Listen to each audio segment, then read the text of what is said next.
Здравствуйте! В эфире информационный выпуск Амши Кушара. Сегодня в программе. В Галском районе завершено строительство транзитного хаба. Это совместный абхазо-российский проект. Историко-мемориальный музей Нестора Лакоба в Сухуми отремонтирован и ждет своего открытия. Здание полностью готово к выставочной деятельности. В офисе команды Абхазии состоялась пресс-конференция по итогам конкурса, направленного на поиск и поддержку и реализацию перспективных идей в сфере туризма.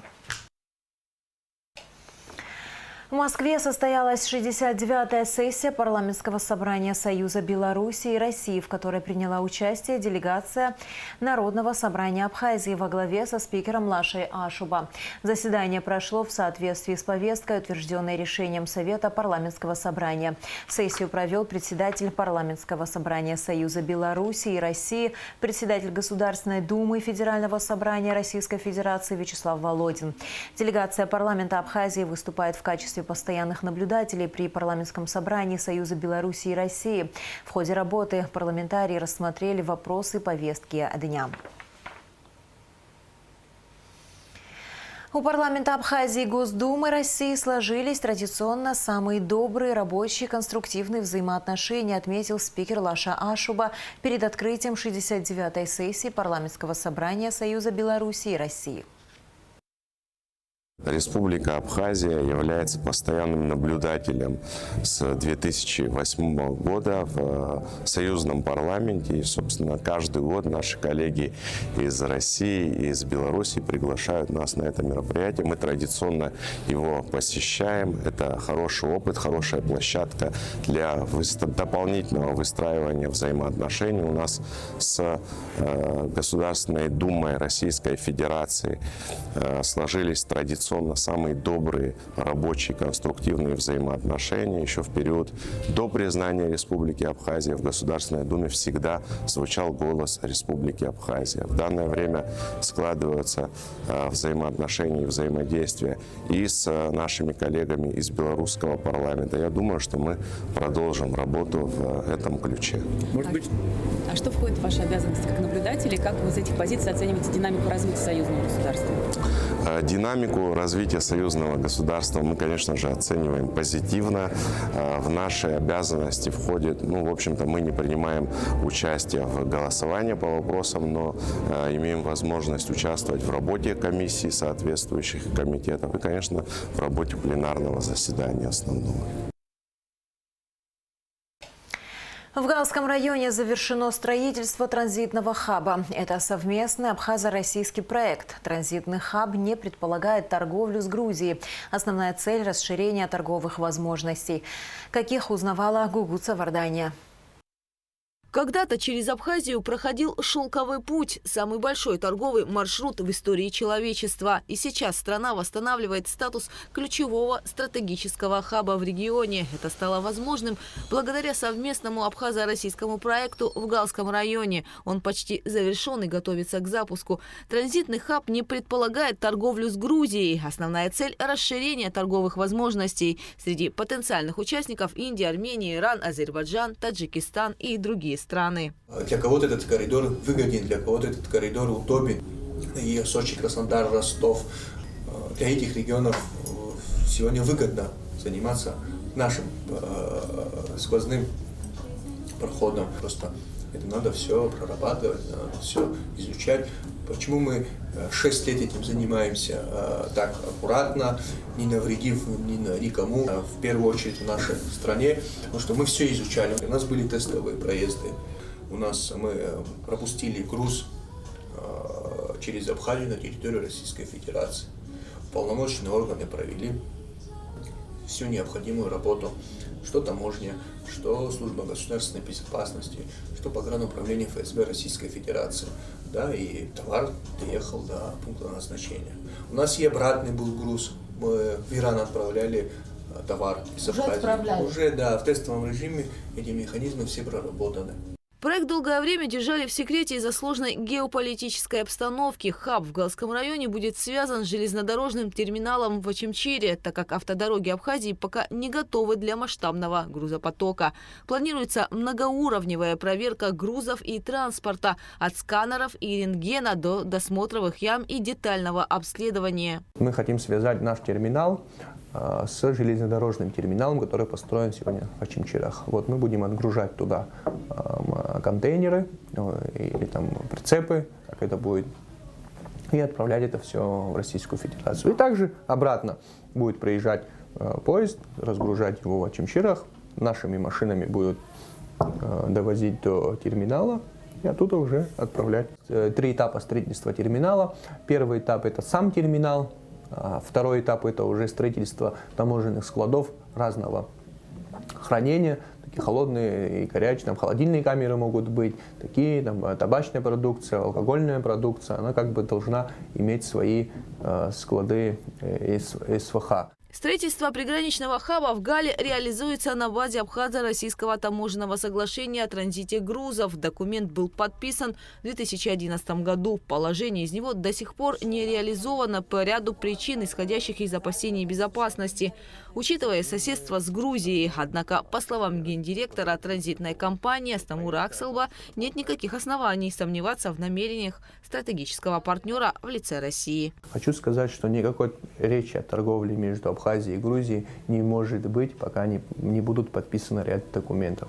И наша компания, она всего лишь только логистическая компания, которая будет перемещать товары через территории. Это грузы Российской Федерации, эти грузы третьих стран. Мы туда в одну и в ту сторону тоже будем доставлять эти товары. Проект транзитно-логистического терминала имеет долгую предысторию. В 2011 году его развитие официально продолжилось. Было подписано соглашение между таможенными органами Республики Абхазия и Российской Федерации. С российской стороны документ в свое время подписал Андрей Бельянинов, занимавший тогда пост руководителя таможенного органа. В настоящее время Сергей Бельянинов занимает должность генерального секретаря Ассамблеи народов мира. По словам Астамура Акселба, именно Сергей Бельянинов сыграл ключевую роль в возрождении данной инициативы. О конкретных цифрах эффекта реализации проекта пока говорить сложно. Однако очевидно одно – это значимый бюджетообразующий проект в Восточной Абхазии. Мы можем сегодня, благодаря открытию этого хаба, это уже один шаг пройден. Второй шаг – это уже постараться попробовать там абхазскую продукцию, что попало там на хотя бы какую-то из третьей страны. Там, возьмем сегодня Иран. Я думаю, Иран не будет против, если абхазская продукция будет продаваться на территории Ирана. Мы должны использовать эту возможность. Это наша продукция должна выезжать, постараться в третьи страны. У нас вода хорошая, у нас алкогольные напитки, вина наши безупречно хорошие, да, пользуются спросом. Открытие хаба в Галском районе планируется через полгода. Гугут Савардани, Эльдар Дамиров, Абхазское телевидение. Наш соотечественник, прапорщик Вооруженных сил Российской Федерации Даниил Романович Акусба Олейников удостоен высокого звания Героя России.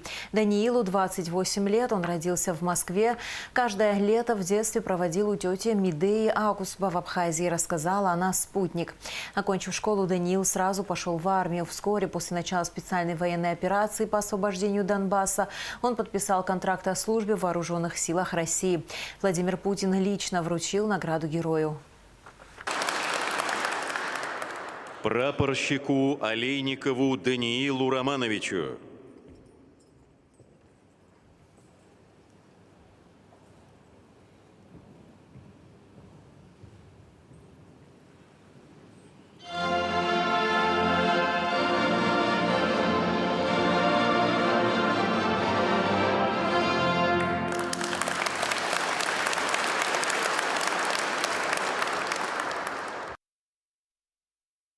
В отношении Сусанны Гумба и Анны Калягиной, обвиняемых в совершении мошенничества в особо крупном размере, избрана мера пресечения в виде домашнего ареста сроком на 2 месяца. Как сообщалось ранее, Следственное управление МВД возбудило уголовные дела против Сусанны Гумба, Станды Лазба, Феликса Цугба и Анны Калягиной, осуществлявших мошеннические действия по продаже и оформлению земельных участков в Абхазии. Обвиняемые обманом и злоупотреблением доверием завладели крупными суммами денег у 5 граждан Российской Федерации. Общий ущерб, по информации потерпевших, составил свыше 11 миллионов рублей. Сотрудники ГИМС продолжают поиски мужчины в акватории Сухума. По предварительной информации, мужчина, поиски которого ведут водолазы, Важа Зарандия, рассказал начальник ГИМС МЧС Тенгиз Сабуа. По словам очевидцев, мужчина купался в море накануне днем, но домой не вернулся. Его вещи остались на берегу. В поисках задействованы водолазы и плавсредства. 5 мая 1992 года Важа Зарандия был назначен председателем Совета министров Абхазии. На этой должности он работал в период Отечественной войны народа Абхазии. После войны с декабря 1993 по апрель 1994 Зарандия был главой администрации Галского района.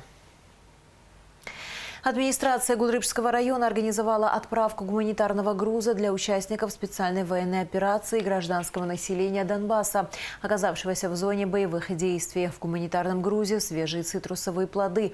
Гуманитарный конвой уже отправлен в зону проведения СВО и в ближайшее время достигнет пункта назначения. Мемориальную доску открыли на фасаде дома в Сухуме, где жила доктор филологических наук Маргарита Ладария. Мероприятие прошло в честь столетия со дня ее рождения, который отмечался 13 августа этого года. Кроме того, в Абхазском госуниверситете состоялось памятное мероприятие. Здесь также была развернута выставка фотографий из личного архива ученого. Все подробности в материале Налы Чинджерия. 13 августа этого года исполнилось 100 лет со дня рождения выдающегося ученого тургеневеда, доктора филологических наук Маргариты Ладария. В честь этой даты на улице Агрыба, в доме, где она проживала, была открыта мемориальная доска. Почетного права открыть ее удостоились правнуки литературоведа Маргариты Глебовны Ладария.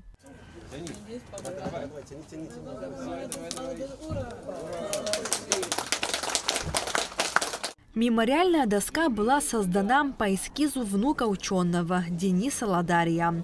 В церемонии открытия приняли участие общественность, коллеги, друзья и родственники Маргариты Ладария. От имени всех родных, близких поблагодарить сегодня всех, кто пришел сюда, и руководство Академии наук, руководство АБНИ, университета, да, всех интеллигентных, добрых, теплых людей, которые помнят Маргариту Глебовну. Хочу всех поблагодарить, что вот открыли эту доску. Без Академии наук, без АБНИ, без университета, без администрации города. Хочу отдельно поблагодарить тоже руководство администрации, которое взяла на себя материальные расходы по изготовлению, да, и вот сделали такое доброе, замечательное дело на память не только этой семье, я думаю, на память городу, на память республики. В день памяти ученого и педагога Маргариты Глебовны в АГУ прошло юбилейное мероприятие, посвященное ее столетию. Многолетний труд Маргариты Ладария оставил глубокий след в новейшей истории Абхазии. Она является автором 3 монографий, учебных пособий, сборников статей и более 20 научно-методических работ. Она начала свой профессиональный путь с Московского педагогического института, где окончила филологический факультет русского языка и литературы. Эта женщина стала для нас всех очень большим учителем. Она открыто, честно, принципиально говорила об образовании, поднимала дух наших преподавателей в сложное послевоенное время. С 1953 года вся ее дальнейшая профессиональная деятельность была связана с Абхазией. В Абхазском государственном университете Маргарита Глебовна прошла путь от старшего преподавателя кафедры истории русской литературы до заведующей кафедрой русской и зарубежной литературы. Как она сама признавалась, для нее работа была воздухом. Наши отношения с литературой складывались не по долгу литератора-профессионала, а скорее по зову моего сердца. И именно так Маргарита Глебовна говорила о своей профессии. Молодая абхазская культура развивалась и формировалась буквально на глазах Маргариты Глебовны. Ее личное общение с абхазскими писателями старшего поколения позволило ей заглянуть глубже в корневую систему абхазской духовности, основу ее связи с национальным характером и духом абхазского народа. Но, конечно, главной темой ее работ научных была тема творчества Тургенева. Когда она защитила блестящую диссертацию на тему Тургенев и писатели Франции, она заняла почетное место в международном сообществе тургеневедов в России и не только России, но и тургеневедов европейского масштаба. Она была постоянным участником тургеневских конференций, проводившихся за пределами Абхазии. Главной темой научных работ Маргариты Ладарья было творчество русского писателя Ивана Тургенева. Помимо этого, она анализировала произведения абхазских писателей, таких как Баграт Шинкуба и Георгий Гулия. В рамках юбилейного мероприятия собравшимся был показан документальный фильм про важные этапы жизненного пути Маргариты Глебовны и ее научной деятельности, созданного специально к этому дню. Также в фойе университета была организована выставка из личного архива видного ученого. Нала Чхинджерия, Давид Хашиг, Абхазское телевидение. Историко-мемориальный музей Нестора Лакоба в Сухуме отремонтирован и ждет своего открытия. Здание полностью готово к выставочной деятельности. Осталось только оснастить его мебелью и оборудованием. Какие работы проведены и какие экспозиции будут доступны посетителям после открытия, узнавала Шазина Ханагуа. Историко-мемориальный музей Нестора Лакоба сегодня выглядит так. Внутри просторные комнаты, наполненные светом и тишиной. Стены, хранящие память о прошлом, пока что молчат. Залы будто дожидаются, когда история снова оживет. В здании проведен капитальный ремонт. На первом этаже располагаются служебные помещения. Вестибюль, комната охраны, административные кабинеты, хранилище, конференц-зал. На втором – выставочные залы. Однако для открытия музея необходимо оснастить здание мебелью и оборудованием. Неделю назад музей посетили глава государства Бадра Гунба и первый заместитель руководителя администрации президента России Сергей Кириенко. Состоялся разговор о дальнейшей судьбе музея. Хотят оказать реальную помощь в создании экспозиции. Естественно, тут нужна наша работа, наших историков, художников, которые будут привлечены к созданию экспозиции. Это совершенно нелегкая работа, это глубокая научная работа, это надо продумать, какой материал представлять, какую эпоху надо представить, в каких рамках это должно быть представлено. Надежда Ашуба отметила, что каждый предмет должен сам рассказывать о себе и о времени, которое он представляет. Музей не ограничивается узкими рамками только биографии Нестора Лакоба. Это музей истории Абхазии конца 19-го, начала 20-х веков. Период нелегкий, сложный и интересный. В гостях были и заместитель министра культуры Российской Федерации, а также советник министра. В Госфильмофонде России хранится немало интересных материалов, особенно по 1930-м годам, связанных с Нестором Аполлоновичем. Российская сторона пообещала, что эти материалы будут разысканы и копии предоставят музею. Копии эти передадут. Тем более у нас есть, хоть и небольшой, но конференц-зал, где мы сможем это показывать широкому кругу населения, всем, кто будет в этом заинтересован.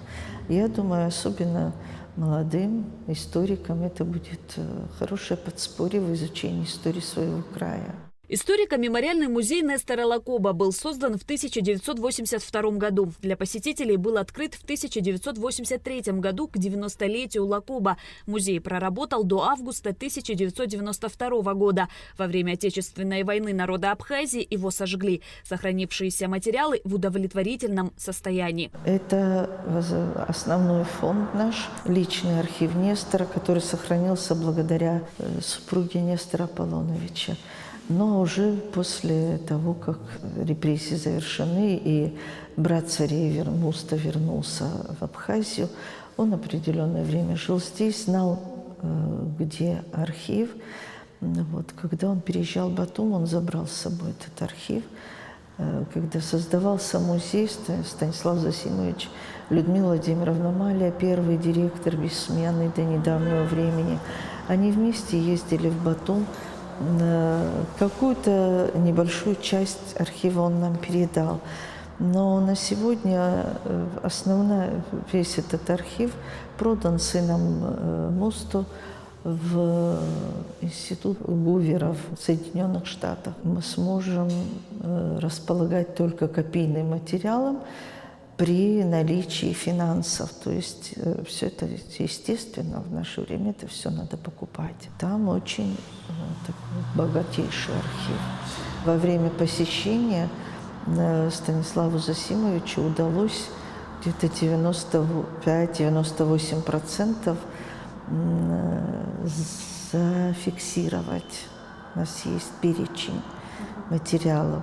В основном имеются документальные материалы, бумажные носители. На втором этаже стоят 2 кресла, которые были переданы Сарии от супруги брата Нестора. Хотела обратиться ко всем жителям Абхазии. Если у кого-то сохранились какие-то материалы, связанные с Нестором Аполлоновичем Лакоба или же с его соратниками, мы были бы рады принять их в музей с большим удовольствием и по возможности отразить это в экспозиции нашего музея. Историко-мемориальный музей располагается в городе Сухум по улице Лакоба. Выдающийся государственный деятель Абхазии Нестор Лакоба проживал здесь с семьей в период с 1923 по 1936 годы. Шазина Ханаго, Камила Джопуа, Абхазское телевидение. Консультация по участию в квотной кампании на 2026-2027 учебный год для желающих поступить на медицинскую специальность прошла в республиканской больнице. Прием заявок продлится до 15 декабря. В квотной кампании участвуют более 450 российских вузов, в том числе и топовые вузы России.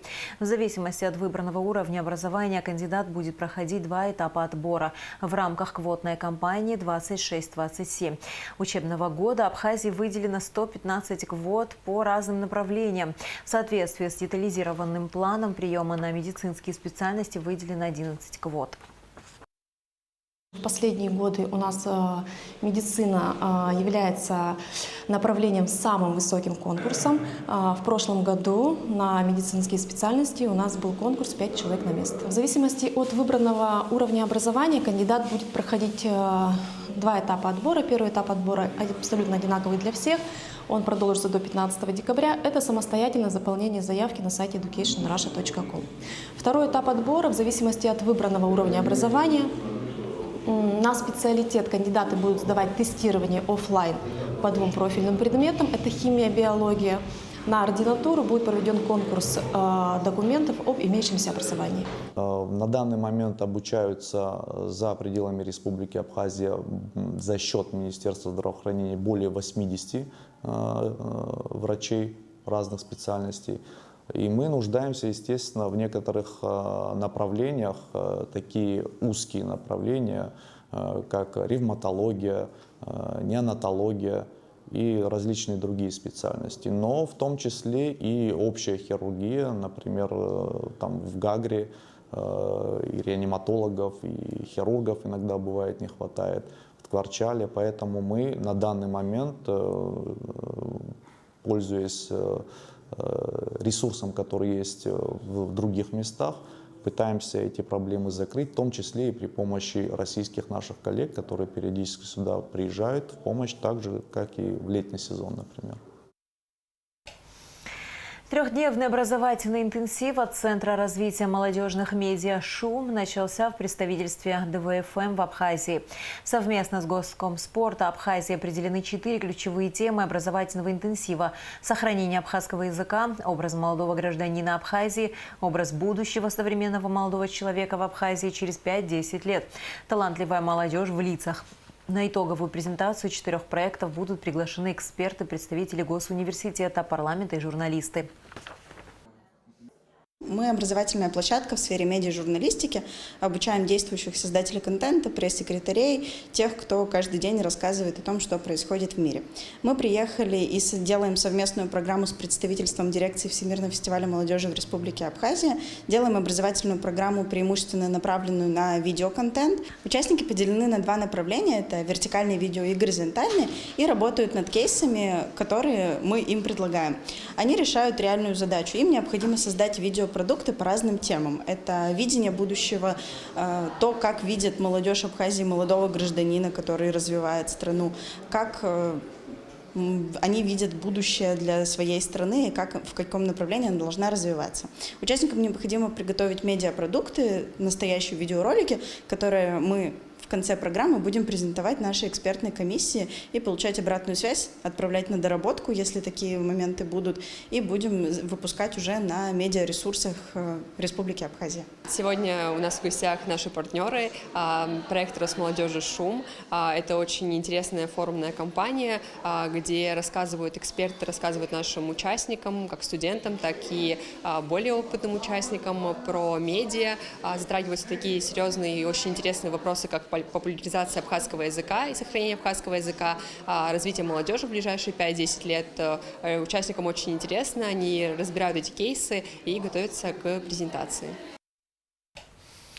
80 проектов допущены к следующему этапу конкурса «Гостеприимная Абхазия» по итогам оценочной кампании. В офисе команды Абхазии состоялась пресс-конференция, посвященная подведению итогов конкурса, направленного на поиск, поддержку и реализацию перспективных идей в сфере туризма Абхазии.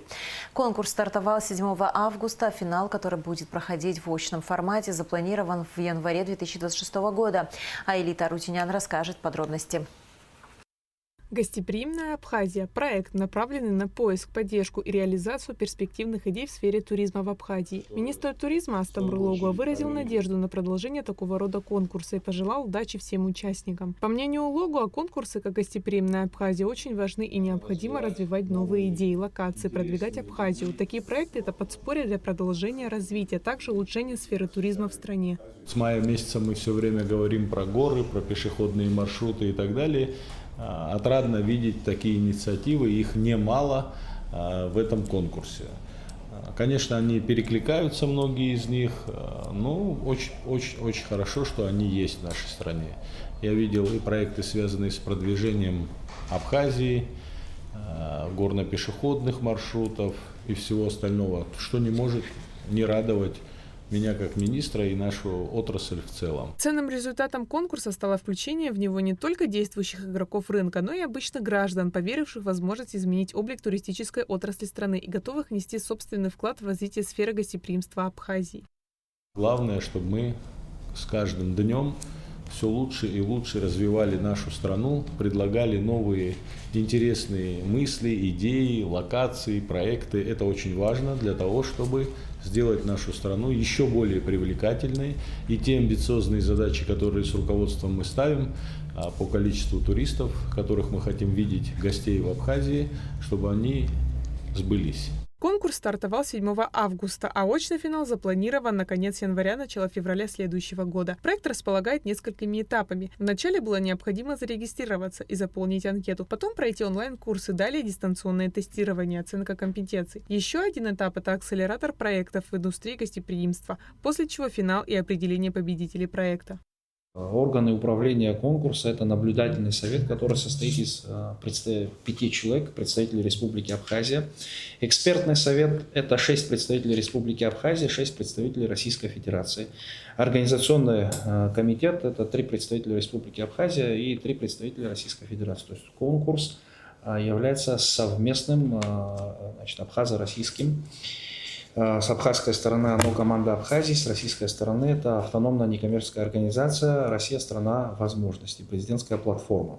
Георгий Габуния поблагодарил экспертный состав в лице Игоря Цулая, кандидата географических наук и Министерства туризма Абхазии, за их вклад в конкурс. Директор команды Абхазии также отметил, что участие принимают не только действующие представители туристической индустрии, но и большое количество людей, ранее не задействованных в этой отрасли. В проекте зарегистрировалось 1033 гражданина Абхазии. Из них 253 представили свои проектные идеи. К следующему этапу допущено 80 проектов, которые наиболее соответствовали критериям конкурса. Среди них жизнеспособность идеи, конкурентное преимущество, мультипликативный эффект. Те проекты, которые прошли в очередной очный этап, это этап акселерации проектов, в рамках которых будут происходить разработка проектов, то есть идеи, которые поданы, они будут доведены до стадии уже полноценных проектных предложений. Данный этап будет проходить здесь, в городе Сухум, с 15 по 18 декабря, о чем будут уведомлены в личных кабинетах все участники. Параллельно с этим работники аппарата команды Абхазии будут обзванивать этих товарищей для того, чтобы мы могли их пригласить.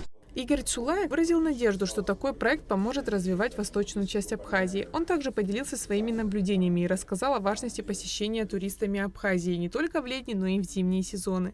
То, что очень много в настоящее время происходит в нашей восточной части Абхазии, да, не менее интересная, не менее развитая, не менее исторически развитая территория в данном период времени становится менее такая интересная пока для туристов. С запуском аэропорта, с другими коммуникациями эта часть Абхазии будет процветать. Одна из задач конкурса «Гостеприимная Абхазия» – достижение к 2030 году определенных показателей по увеличению турпотока и, соответственно, расширению индустрии, которая позволит нашим гостям здесь качественно проводить свой отдых. Айлита Арутюнян, Рамукамке, Абхазское телевидение.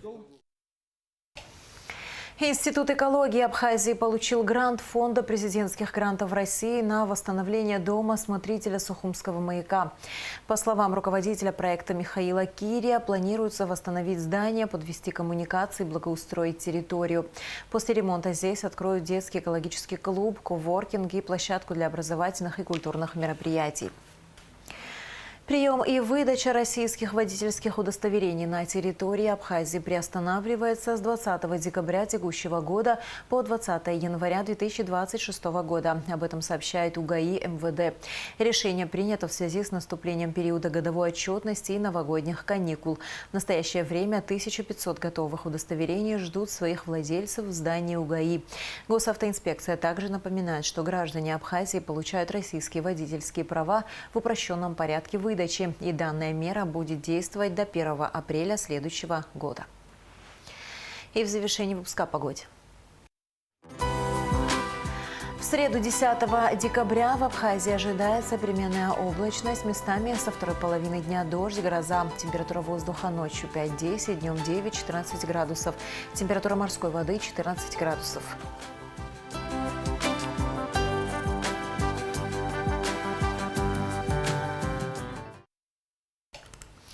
На этом наш выпуск завершен. До скорых встреч в эфире.